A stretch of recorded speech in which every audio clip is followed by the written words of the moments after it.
Welcome back, everybody. I'm your host, Jeremy Grunsteiner. This is the Weird and Strong podcast. I'm excited about this episode. It's been a while getting this one out.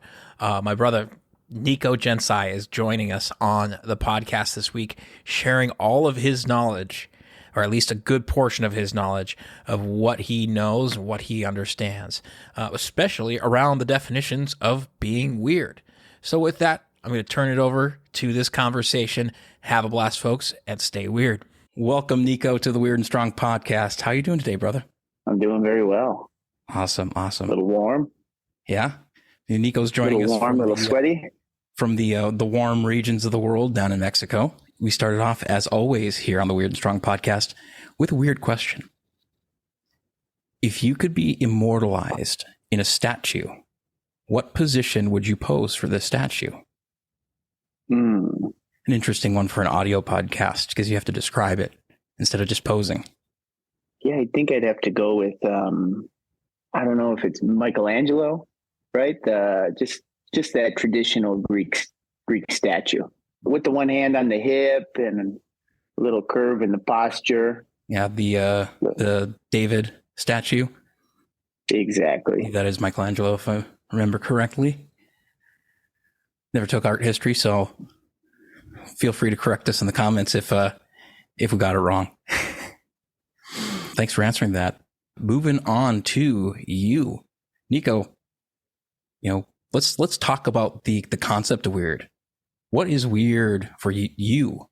Like, how do you define weird? Or, yeah, let's leave it at that. How do you define weird? Yeah, this is very important. As I've gotten into language work and the meaning of words, right? Words are important, but also the meaning we hold to them. And weird for me is really more in terms of uniqueness. Because many times, and I imagine many people have felt this way, feeling an outsider, feeling weird, quote unquote, the cultural kind of stereotype of weird. Maybe I more fit in the past into like a skater, goth, like punk, kind of outside. If you remember the book, The Outsiders, you had the jocks and the greasers. And it was unique because I was also an athlete and a jock, but I really felt more inside as a greaser, right? This just not fitting into the box of what we're taught or designed. So as I started to really refine that word for me, it became about uniqueness and actually became something to strive towards and to embrace and embody. Because when I looked at normal, right, kind of being its pole, the opposite, if I look at the normal American, if I look at the normal person, I actually tried on that life for, most of it until a few years ago. And I had success, or that definition, we go back into what's the word mean to you, success, right? And I had the success that I was taught. I had the success of normal. And I had never actually took the time to define what success meant or looked like for me. So same, yeah, for the word weird, it became about uniqueness and realizing that actually I had kind of been striving towards this normal version of being a person, of what was subconsciously or unconsciously taught to me, and achieving success in that, defined by that. And it kind of really threw everything for a loop, right? And kind of started to break the walls down. And when success became redefined, so did weird. And, like I said, it's actually not a word that enters my vocabulary very much. It's more, I'll use unique in that place. Mm-hmm. Does it have, do you sometimes feel like, you feel like rather than use the word unique, or do you actually completely replace the word, or is it more of that meaning, that feeling of the word weird feels like unique to you? I would use them synonymously, but overall, it's not a word that appears in my vocabulary often or even at all. unique shows up a lot more, but it gets more into a conversation of individuation and being individuated, in that, the best and only Jeremy is you. Mm-hmm. No one else can be the exact person as you, with the same feelings and thoughts, and live the same path. And actually, I believe we're in a process of all individuating, right? Cutting away from what we learned from our families, cutting away from what we learned from society, and determining who it is we'd like to be, how it is we'd like to be in the world. Just like discovering your palate for food. You try on things, you take a bite of that. That's good. Or you take a bite of this other thing. Oh, that's not so good. And through that process, we individuate into discovering our taste, right? And so then we can embody our uniqueness, our individuality. Very cool. Throughout that process, was this, or rather, back up a little bit. Do you mind sharing a little bit of your story of how you came through that success in normal, quote unquote, into this more unique version of yourself now? Yeah. So let's put it first is, at this point, success is fulfillment. Success is to be fulfilled and to feel fulfilled, right? And that can come through many different ways, right? We look at the word purpose, and purpose, people are often searching for their purpose, and purpose becomes a singular word and it becomes fixed. And rather than things that provide you a sense of purpose, and what is purpose actually delivering to you? Are you feeling fulfilled while you're doing it, or feeling worthy, or what's going on underneath that? So to me, success became about fulfillment. But in the past, in the short version, I was into the personal training and fitness world for over 10 years. I was a CrossFit gym owner for 5 of those years. I also simultaneously ran a import company of fresh Italian cheeses, selling and delivering to all of the Italian restaurants and pizzerias throughout Chicago.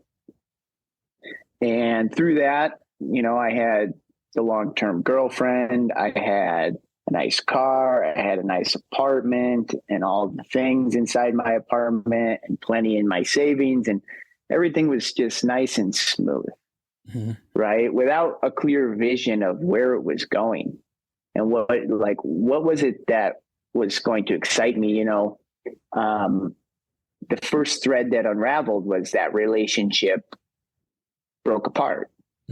Right. And that was the first thread. And then I realized, I have a lot in my savings, and I actually don't take a vacation. I don't invest in programs. I don't invest in myself. And I had realized how deeply I was unfulfilled. Right. Even though I had all these markers of what I thought success was: make $100,000 a year, have a nice car, have an apartment or a house with all the things you'd like, be in a nice relationship. It came to that point where it was like, okay, I'm completely unfulfilled. Actually, to that point, I had been using cannabis for 10 years, almost daily. And then as I went through training camp for the soul, which was the second piece in the unraveling, and getting into emotional memories and starting to understand the story of myself, I had become so fulfilled within myself, from myself, that I just stopped smoking weed. Wow. Like, I didn't touch it for 90 days after a 5-day retreat in which no substances were used. Breath work, eating quality food, and using techniques from The Body Keeps the Score, exploring these past memories and emotional experiences that had shaped my view and story of my life. Was that something that you had consciously made the decision to abstain from cannabis, or did that just, you're like, I just don't want it, don't need it anymore at this moment? So for the 5 days at the retreat, they specified no substance. I said, okay, I can do that, and then when I had come back, I believe I tried it once, and it just like I was so off. Like, I had been so alive and so fulfilled in myself and so high on life in a way, that I tried smoking it once, and it was like completely off. I was like, I cannot believe like this is what normal was for me. Right. Again, normal. We're back to this word normal. And this was my normal state. And I was so far from this that actually it took no effort, right? It gets into the conversation. Is addiction actually trying to fill a hole in you because you're unfulfilled, right? And what is it that your soul or your spirit or, you know, in these deeper layers is trying to be fulfilled? And I believe life is about experience, right? And so it's like we watch movies because we're unfulfilled. And so we're getting fulfilled in that level of excitement that's in the movie because we're not experiencing that kind of excitement or fulfillment in our life. Yeah. And that's not to say that, you know, enjoying some entertainment in a movie once in a while, but when you're binge watching shows every evening and falling into this pattern, you know, there's something else going on under there. And so, yeah, it didn't require effort. And actually over the last few years, I've noticed, so my relationship, because ultimately it's all about relationship to myself, relationship to you, relationship to substance or food. And my relationship to food and my relationship to cannabis wildly changed. And at times I had seen, you know, a month here or 2 months there over the last, this has been about 4 years since the process, almost 4 years in June. And we'll see it creep back in. And then it's, you know, use it recreationally here and there, but then it starts to slip into that old pattern. And it's about pattern reset. Like how quickly can I come to it and realize, oh, I've slipped into this pattern again. I'm redoing this. And what is it showing me? What did it show me last time? It showed me I'm unfulfilled. Right. And so what is it that I'm looking for fulfillment in, and how can I seek that? Because I know this is an empty hole and I'm just pouring into it with something that doesn't actually provide sustained or stable fulfillment. Yeah. Yeah. That's, you're speaking my language loud and clear on all that. A lot of things that echo a lot of things I've learned over the past year. Like I found myself in that trap that you talked about of, you know, using something like entertainment that we a lot of times view as, I don't know, innocuous. It's just something that's present in our lives, our world, to a point where it's like I recognize that I come home every night, I would turn the TV on and prepare some food and then like zone out on the couch for however many hours until I passed out or whatever. I was like, what am I doing here?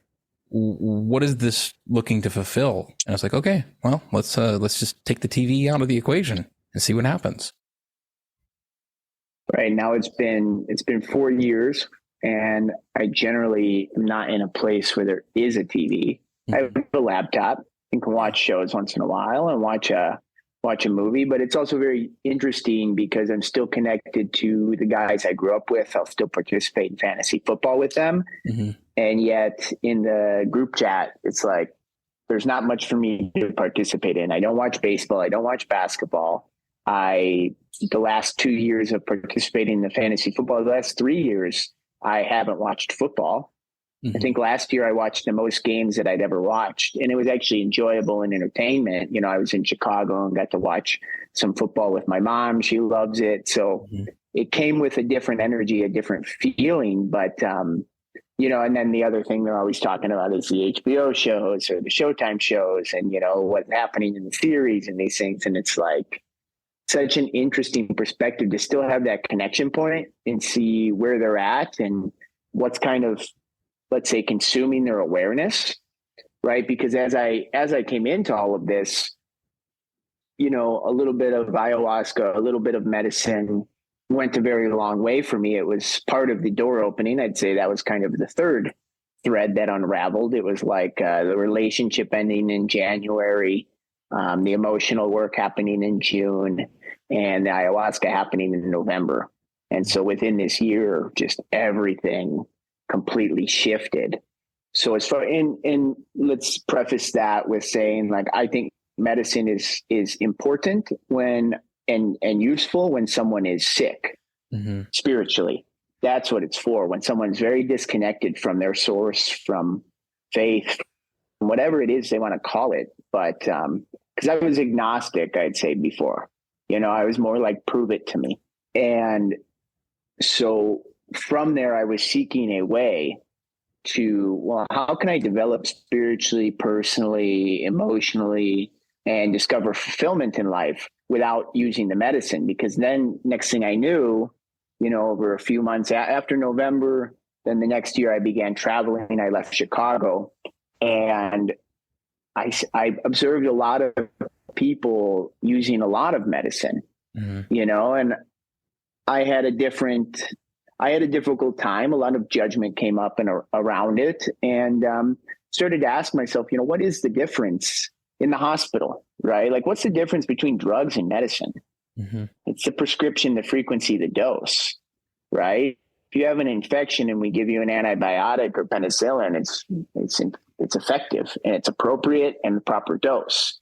Now, if you're all right, you're just going in for a checkup and they're like, oh yeah, take some antibiotics. Like, no, that wouldn't make any sense, right?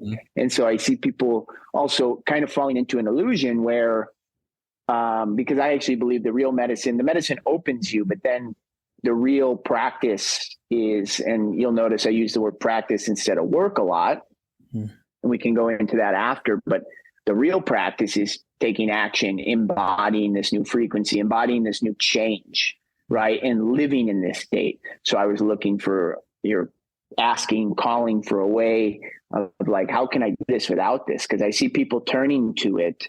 And what I'm perceiving is that they just go from ayahuasca to mushrooms to ayahuasca. And they're going every 2 months, 3 months, like frequently, in my terms, in my opinion, and unable to stabilize the connection, unable to stabilize the things they've learned about themselves through those experiences, and imagining that it's a magic pill. And maybe that's conditioning from our medical system and where we grew up. It's like, oh, you're sick, take this pill, you're good. Like, let's not look at like all of your habits, right? And your diet and your sleep and stuff. Let's just, oh, your blood pressure is high, take the blood pressure medicine. You got sleep apnea, wear the sleep apnea mask. Like, and so that led me, I was drawn more towards Taoism. And then I found Tantra, which is essentially Taoism. They're so overlapped. They're so integral. And it's interesting. You asked about being personified in a statue. If I were to be immortal, and in Taoism, immortality is a big thing in Taoism, right? In Tantra, it's more of it's a different perspective on it. I see it more as like emerging into everything.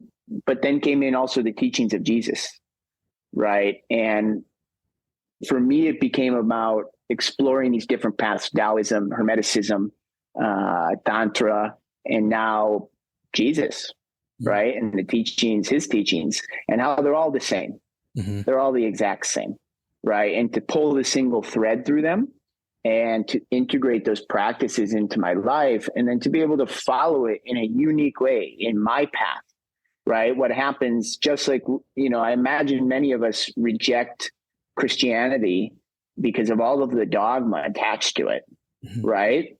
Yeah. But we go into yoga, the yogic system, the Tantra system, and the dogma's all still there, right? In Tantra, they say there's 4 paths. Essentially, there's the path of, here's everything to do. Here's your checklist.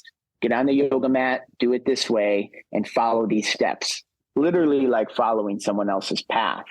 Then there becomes the second path, which starts more as the first path, but then it gives you openings into kind of exploring a little bit within this framework. Then there's the third path of taking all these pieces from wherever you find them on your way, right? So pulling from Taoism, pulling from Tantra, pulling from CrossFit, and kind of seeing the single thread through them all. And then there's the fourth path, which is just essential liberation, all in an instantaneous. There's no path. There's nothing. It's there's a guru or a guy named Jiddu Krishnamurti, and that was his path. And this guy lives in a state where he literally says, like, he doesn't refer to an I. There's no I. I don't know if you could ever have been friends with the guy, because he doesn't have any anchor in the I. In the ego, right? He says, the speaker says this. Yep. And then I come back to my own path and myself and ask, what do I like?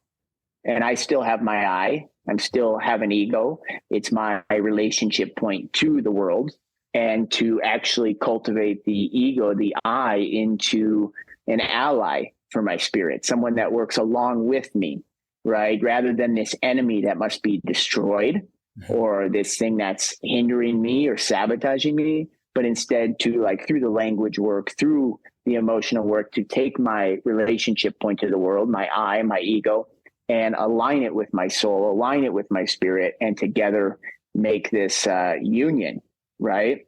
And so I had sought out this path of discovering this. And so I find myself more in the third path, where it's pulling from all of these different areas, synthesizing it into my words and my experience, and then relating that to others, and trusting that what's exciting them is the thing that's for them, rather than saying, no, you need to do this way. Like, they told me I needed to sit still for meditation, but I found the deepest meditations at first in swinging my Indian clubs, right? And going into trance that way, or actually like doing all of the dishes, just being present and doing the dishes. Like, it just provided this peace, this calmness, this, and it was like, isn't this actually what you're trying to achieve, sitting still with your eyes closed? And eventually it progressed to that. But then I started to respect that in a different way, that was actually an advanced technique, especially for Western minds, right? I remember sitting in my first meditations for 1 month. It was an hour every morning. And I was like, oh, shit. And like the first week, I was like, no, sit still, just be with it. Like, my leg is completely like going numb and on fire, and it's distracting the shit out of me. And at some point I was like, I'm just going to move my leg. And I moved my leg for 5 seconds, just reposition it. The pain goes away. And then I go deep into a meditation, deep relaxation. And it was like a lesson for myself of like, no, this is my experience. And so it's going to go my way. And I can learn from you, and I can try on other things. I can try on other practices or methods, just like an actor trying other costumes, and then to decide which one I want to wear now. And also to be untethered to any specific one, right? Because if there's one thing we can see, it's that this character, this costume we wear, this ego or identity, is actually constantly evolving. If I'm to ask Jeremy who Jeremy was 5 years ago, who Jeremy was 10 years ago, I imagine I'm going to get a different answer. And so rather than it be a fixed thing and fall into that illusion of this fixed reality, well, then if it is flexible and fluid, my goal is to direct it and to support others in the tools in directing it, rather than trying to control it. These are quite different. It's like water in a river flowing. I'm not trying to dam the river, but I am trying to influence it and direct the flow. And still at that point, it may be too strong. There may be things in life, or likely will, that you can't direct, that it's going to unfold. That water's coming down and it's rushing hard. And no matter what you build there, the water's going to eat it away and just take its course anyway.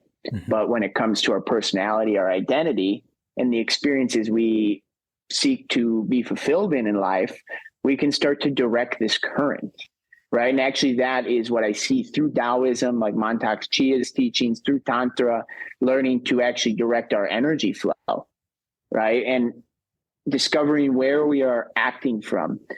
Before I discovered Tantra, and even in the beginning, I was more skeptical of the chakra system. And as I really got to explore it more from these older teachings, right? Like in these teachings, chakras don't have colors. This is kind of a new age thing. Actually, elements have colors, and there's elements tethered to each chakra, but the chakra specifically itself doesn't have a color. And starting to look at consciousness and where I'm anchored from the perspective of chakras. And this also really aligns with Ken Wilber's theory of everything, the integral theory, and his levels of consciousness. And he uses colors in that, But in a way, he's actually doing a lot of the chakras really align with this. And we can see through different ages and years in our life, different chakras activate and develop.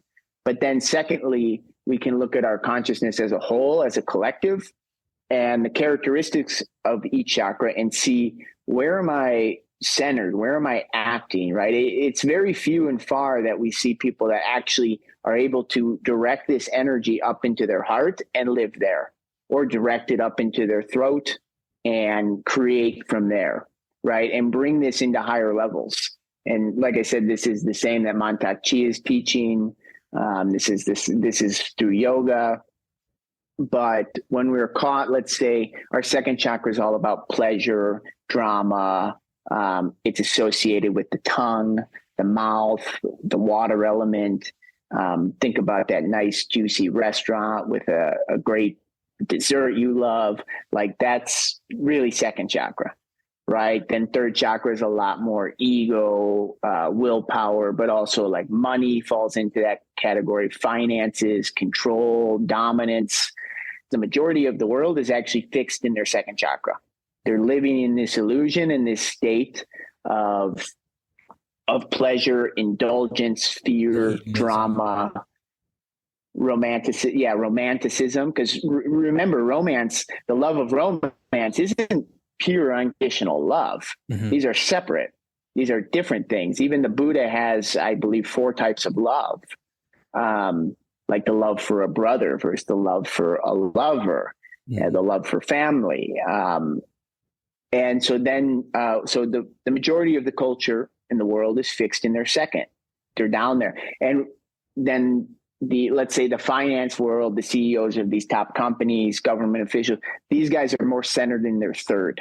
And the third is above the second. It controls it, right? And we look at all the people in the world all upset about the control of the companies, the corporations, the government, they're controlling all of this. Well, that's just the nature of where it is. Move your consciousness from this lower area and you won't feel controlled by them. You won't experience or perceive the world this way. So that's just a little bit and a little idea of how it's shown up for me and how I use these kind of things to relate to people, for them to identify, well, where am I at? And in different aspects of life, I might show up in different areas. Maybe I'm a superstar business, and I'm able to move that energy up and bring it up into my higher centers. Because we can look at this. The heart is where heaven and earth meet, right? Actually, we look at the first chakra being associated with earth, the second with water, the third with fire, and then the heart is air. The fifth in the throat is the ether. The sixth, the third eye, doesn't actually have an element, not connected. And the crown is technically actually not a chakra. It's the opening, the connection to everything, right? And so, like in the Tao, they say at first 1 became 2, and then 2 became 10,000 things as it descended down. I use this format and a bit of relating to understand where we're at. But like, let's say I'm really good in business. I may be able to move that energy up and turn it into business and serve people and create valuable products. But then in a relationship, like a romantic relationship, I'm completely stuck in number 2. I'm completely stuck in drama and stories, or I become very controlling or dominant or submissive, because also we have yin and yang, feminine and masculine energies, and they also exist within each chakra as well. So maybe let's say if we also can look at this through the eyes of sexual energy, because sexual energy is the energy that creates life, we can look at like the root chakra, which is very primal, right? And family, tribe, vitality, security are all related to the root.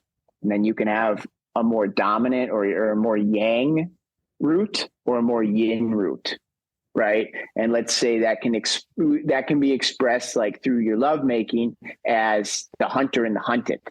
Do you like to be the hunter or do you like to be hunted?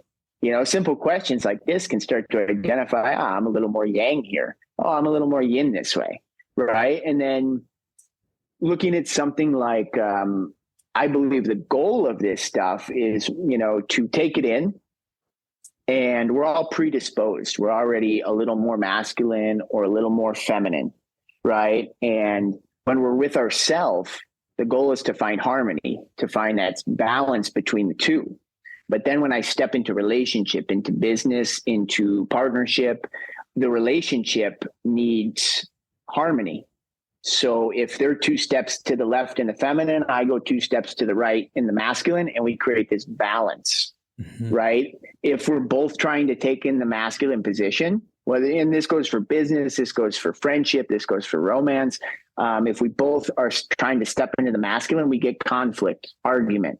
If we're both trying to step into the feminine, we get emotion, chaos, right? And so the relationship is always seeking harmony. We can even look at like, well, why are men showing up as a lot more feminine in the world? Well, women took on far more masculine energy because with the feminist movement, it became about, maybe there was a confusion of masculinity versus equality, right? They aren't the same thing. And the business world and the working world is a masculine energy, right? It's like do well in that you're a go-getter.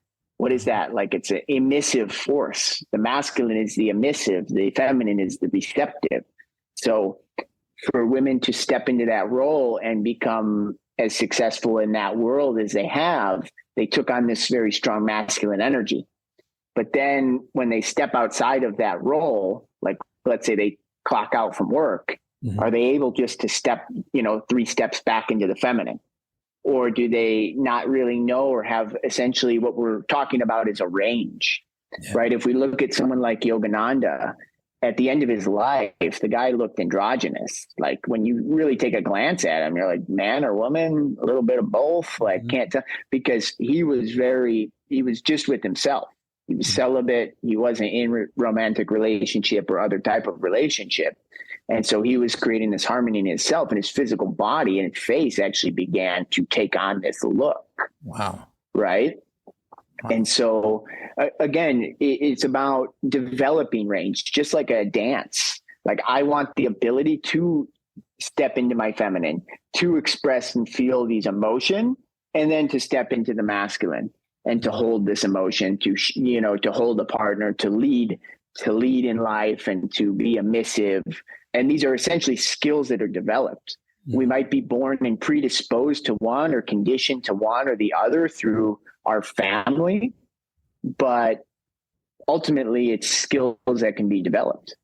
Thinking about in our conversation around medicine, where things can be, if we're taking penicillin when we don't need it, or it's too much of it when we do need it, of looking at our roles, our energies, in this masculine, feminine balance, or if I'm living as much as I can in my masculine or forcing myself as much as I can here, that can lead to a lot of disharmony, a lot of dysregulation, a lot of unfulfillment. Does that sound right? Or is that, am I understanding that right?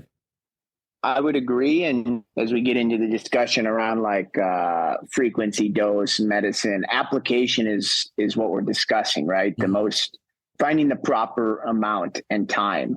And this gets more into a discussion that's, like we start to move beyond judgment, that there isn't right or wrong.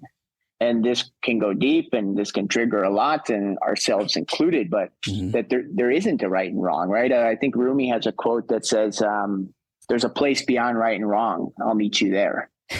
And, like, is heroin wrong? Who am I to say? Maybe that person needs to go into heroin for a while to find themselves, to find things, to learn a lesson about themselves and life. Am I here to say it's wrong? Often people that come out of cancer will say that it was the best thing that ever happened to them, right? That it completely transformed their life and it taught them something. Are we here to judge cancer as right or wrong or good or bad? Rather than to accept what is and see what we want to do from that place, how we want to respond to it. When we can look at life from a position kind of beyond right and wrong, beyond this judgmental, polarized self. Is it right or wrong what's happening with the earth, what's happening with the environment? I would go as far as to say, I'm not here to judge that. I have my values and I make my actions based upon that. And then I would challenge people that believe, because at a deeper root, which, we can go deeper into beliefs, and our beliefs create our reality. And someone is actually having this view that the earth is deficient, the earth is in turmoil, the earth is ruined, it's completely toxic. From my perspective, I don't know. There's a lot of people living here. There's a lot of people, like, do we actually have a problem with food? Like, do we have a food shortage, or do we have a food allocation issue? It's a belief of, they say they're in abundance. They believe in abundance, but all of a sudden they don't realize that there's a scarcity idea around Pachamama. It's like, this is Mother Earth. And it just gets deeper and deeper into the beliefs of what you believe is possible actually makes it possible, right? So, just like the 4-minute mile, people thought the human couldn't do the 4-minute mile, but somebody believed enough themselves. They believed beyond what anyone else said. Their faith in it was so strong that they believed it, and then they did it. And then once someone did it, within the next year, a ton of people did it. Many people did it. And it was like, what happened, right? That one person's faith and belief, once it became physically real, it showed other people, it gave other people permission to have the belief, to believe it's possible. And so we can, I'm not really interested in going into the climate topics and these things, because ultimately I'm okay with them having different beliefs than me. But I don't believe that we are that it needs to be addressed in sort of this viewpoint of it's broken, it's diseased, it's scarce. I would say that our mind, our belief system, where we are focusing our third eye, the creator of our reality, is actually focused in the wrong area, right? If we use the example, I believe you've done some of Mark England's work and then Lifted, where if you believe, Jeremy, right now, I don't think about pink elephant. Well, you just thought about pink elephant because this is how the mind works. That's the image you created. That's the projection you created. And so, this kind of goes into spiritual bypassing and getting very into a woo-woo space. There's the balance of actually having the channel open, the crown open, and bringing this energy down into this physical reality and taking action from there, and also being conscious of where my beliefs are being held, how I'm actually projecting this reality, how I'm projecting my ideas and beliefs into the world. Is this really a scarce world? Is there really not enough?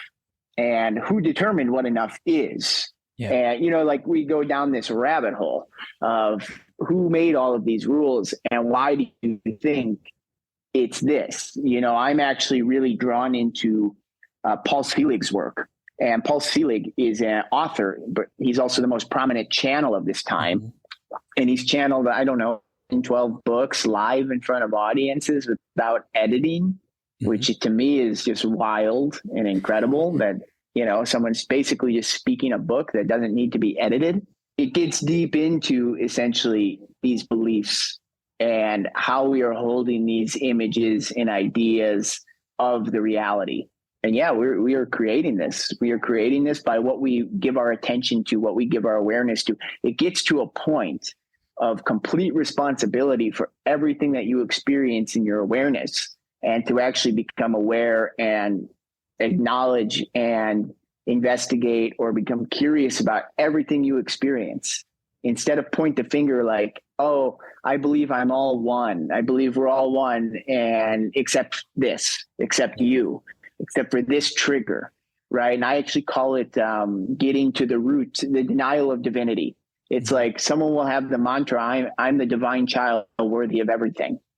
but they don't actually believe it fully. If you do, then how are you looking at the earth is broken?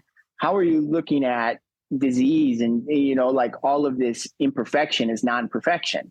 Mm-hmm. How are you looking at this fear, or this scarcity, or this thing, and still holding this belief? So when we get into the belief work and this stuff, I really believe it's about practicing and going to the deepest root, the biggest domino that you can find, that you're aware of in the moment, within your reality, within yourself, and knock that one over and see how much all the other ones just don't make sense. They become hilarious, right? It's like why comedians are actually quite deep, because they've gone to deep, deep dominoes and they knock that one over. And then all the other stories just are fucking funny. Yeah. Right. And then we laugh at them because we know there's a truth in them. Mm-hmm. Yeah. There's definitely a big component to that. Yeah. I see a lot of it as being a practice into being really truly connected to this oneness. Like people drink a cup of ayahuasca and they know it, but then they come back and all of these stories come back in. And it's about living with paradox of I'm connected to this source at all times, and I know I am it, and I am also experiencing reality from this point of view. And it's, I call it the name of Nico, right? And this is my ego, my ally, my vantage point of the reality, with also holding the paradox that I'm all of it. Yeah. You had alluded to this earlier of this difference between practice and work. And you talked about just a little bit ago of this being your practice. You want to delve deep into that a little bit? The words practice and work came out in a way of, as we discussed in the very beginning, it's about what words mean to you. And what work meant to me was something I had to do. It wasn't usually something I wanted to do. Work was often something I'm going to get off, right? I'm going to stop. So I'm going to clock in. I'm going to work. I'm going to clock out. I'm done, right? I can go home and turn on the TV and smoke a bowl. It carried a lot of this connotation. It's like retirement.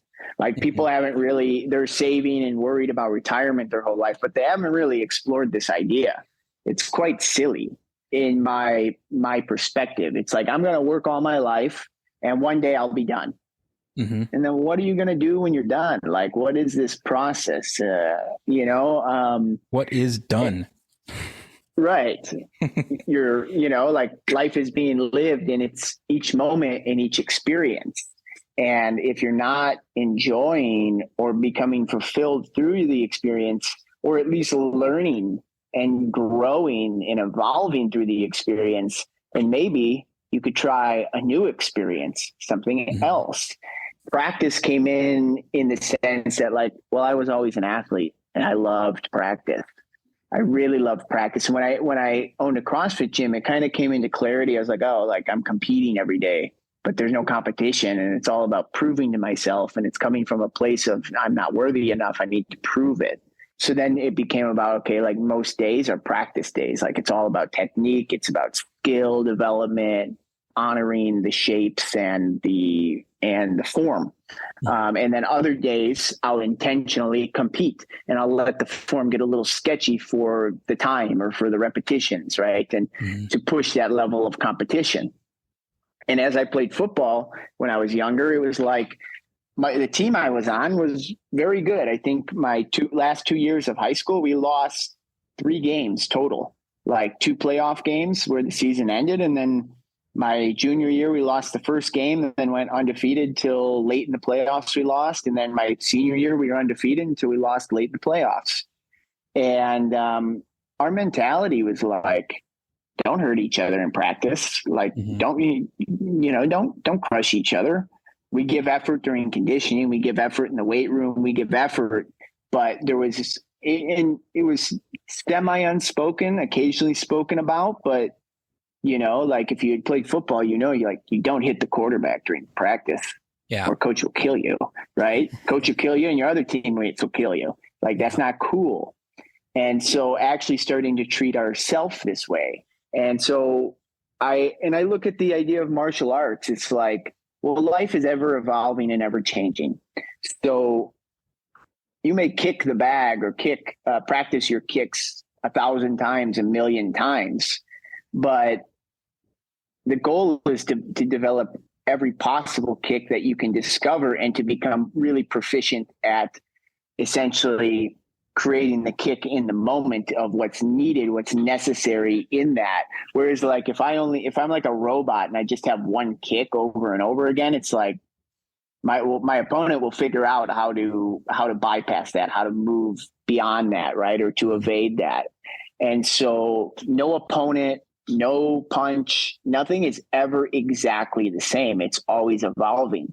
And we often live in a culture now of like, show me why, and then I'll do it.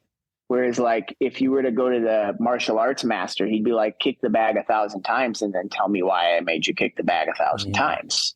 Like you will learn about it through the experience and then you come tell me, right? But it's through your own experiences where you actually learn rather than, well, why should I kick it 1,000 times? Why should I do this? Yeah, I could give you the explanation or the theory, but like either do it or don't. I don't actually care. Ultimately, it's not my life. The journey is theirs.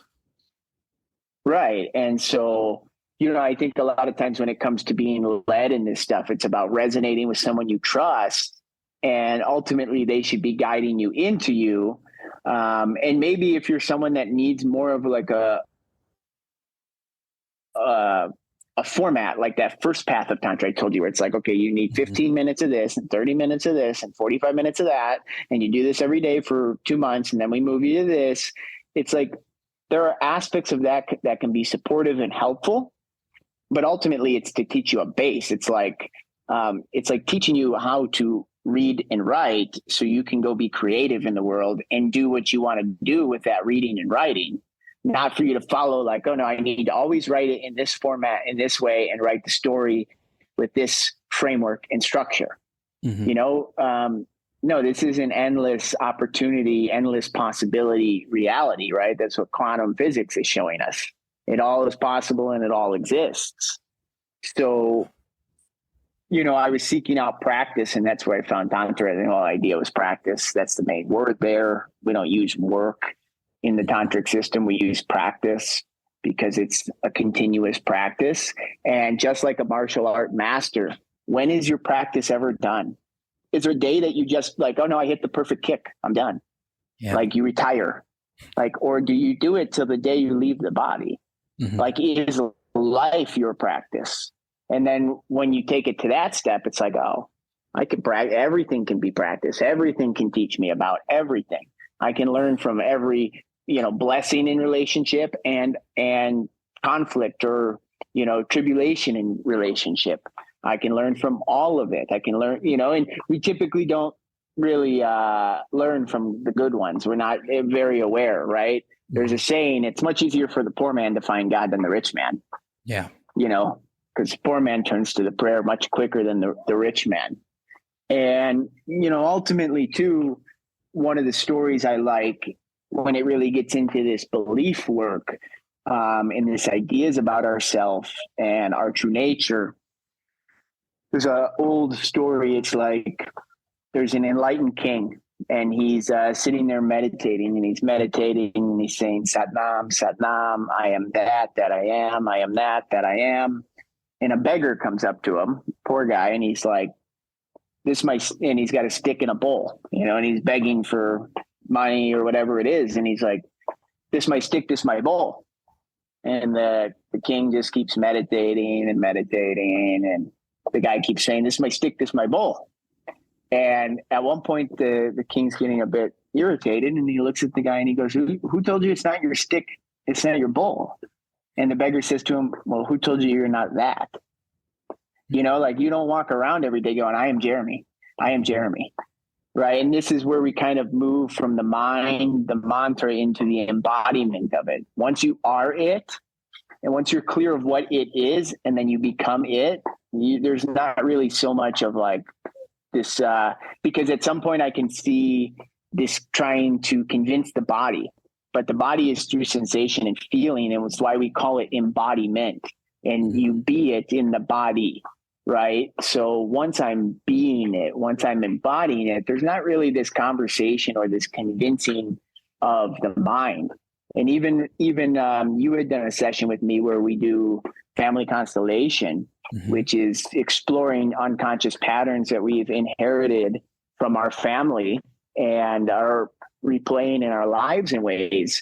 And through that process, it gets a bit into the somatic process of actually, cognitively, we know and we've done the work, right? Quote unquote, or we've been practicing, right? Because again, the work, that's such an illusion. I've done the work. Oh, so you're done. You're done. You finished, right? Complete. Like you've already fallen into the trap again. And this is just what it means to me. Like practice means it finishes. I complete this round of practice the day I leave the body. Yeah. Right. But until then, it's not done. There is no completion. It's not ever still. It's always evolving and changing. So I'd rather just swim in that current than just try and get the river to stop moving and seeing how often we're falling into that illusion. Like we just want it. And then let's zoom out one more time and just understand how boring that would be.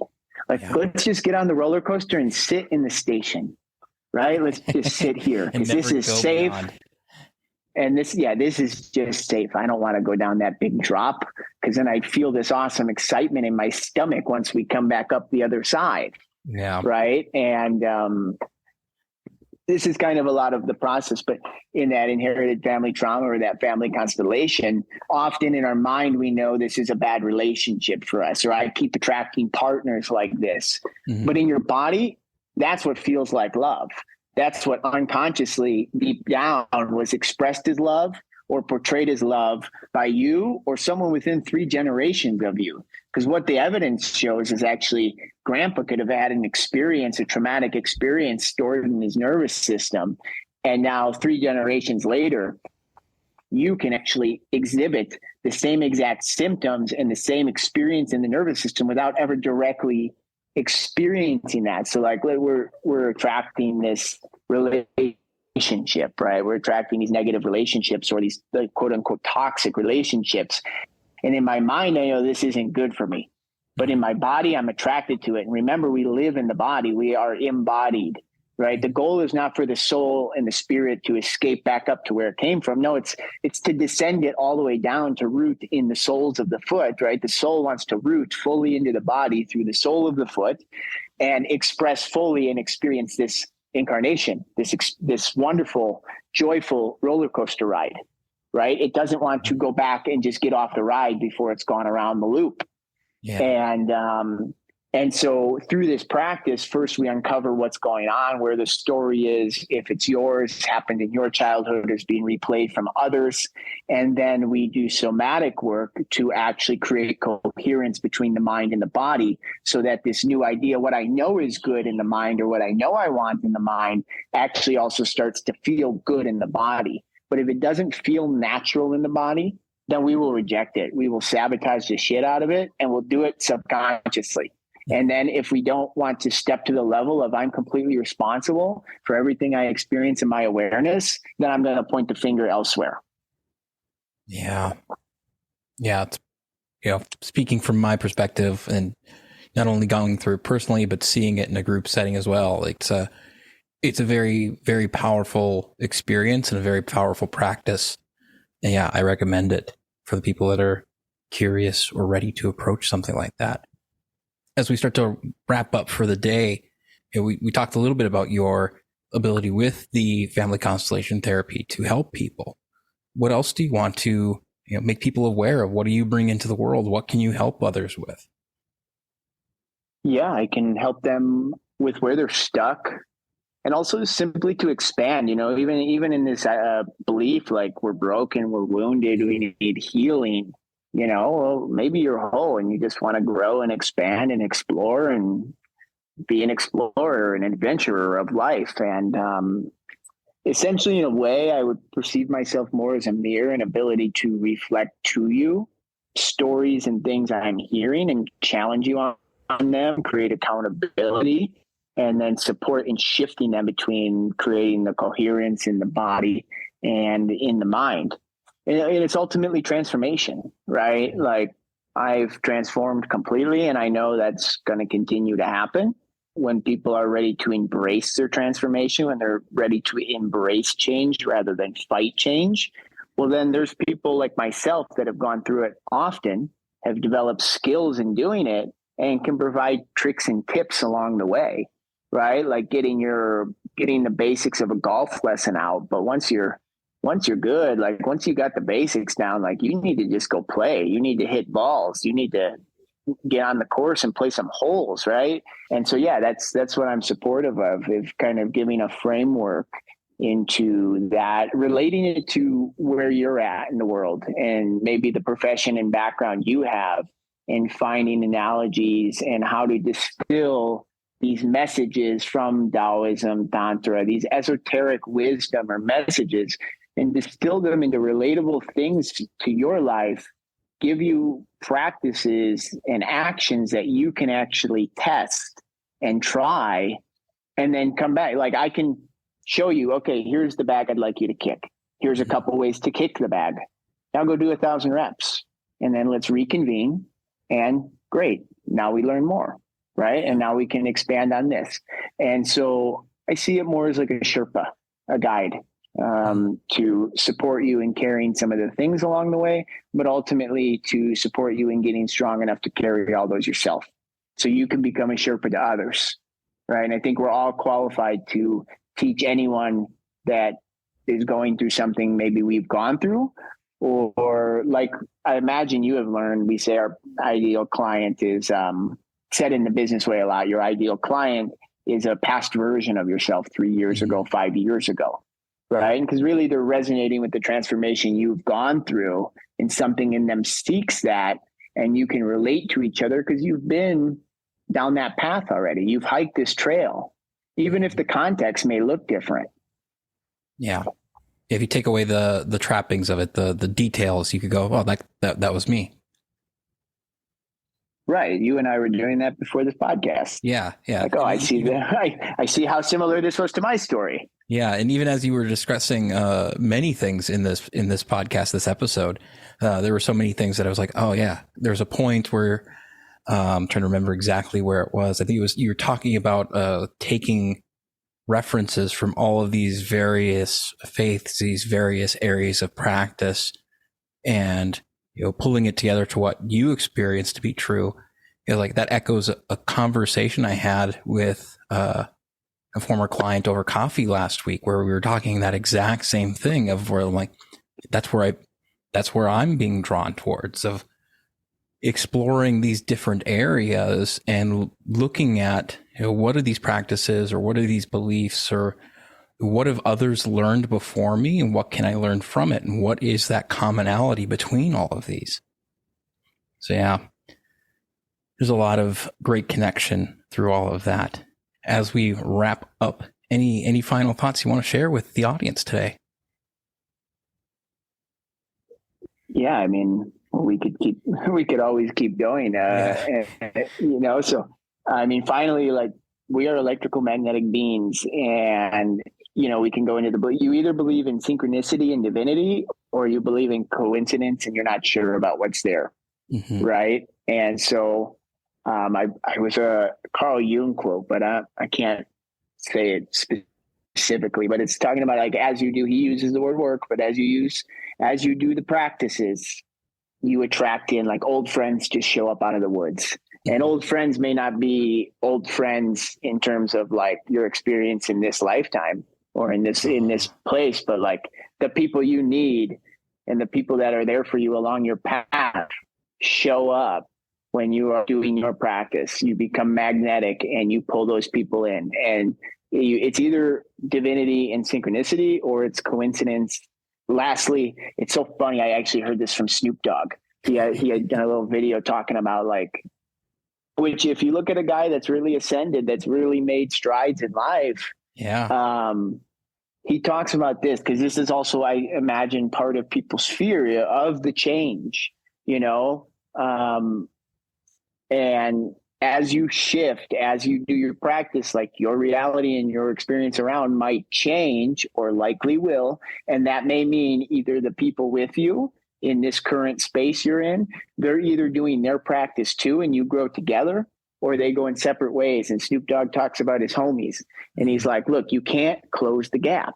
And he's using his hand and he's like, we're both down here at this level. And he's like, and I evolve, I move up. And he's like, your homies got two options. They either start to move up with you and match you, or you meet new homies along the way. But what you can never do is close the gap. You can never go back down to them, right? You don't sacrifice yourself for them. You don't keep putting yourself down in ways or stifling your evolution just to keep this level of comfort, just to stay in the station on the roller coaster. No, like you will attract the new ones that are there to support you now, and it'll be even more fulfilling than it was before, but you have to step into that. Right. And that's kind of one last one, because I wasn't big into Jesus's teachings, and I definitely haven't explored scripture at all. But when I went through the emotional practice and inner child practice, there was a person there who was deep into scripture, but at the time wasn't actually really connected to spirit, just studied scripture so much and considered that as spiritual until she had her own spiritual experience. But she had said something that just stuck to me. And it was a saying along the lines of Jesus explaining how the lantern only lights the next 2 steps ahead, but you have to have faith that you're on the right path. Yeah. Wow. Yeah, that's a powerful one to end on. Yeah. Well, thank you so much, Nico. This has been an honor and a pleasure to have you on the podcast again. Yeah, I know we could continue this on for hours and hours and hours, and it would be a really great experience for myself, and I would venture to guess many others as well. With that, thank you so much for joining us, and until next time, stay unique, stay weird.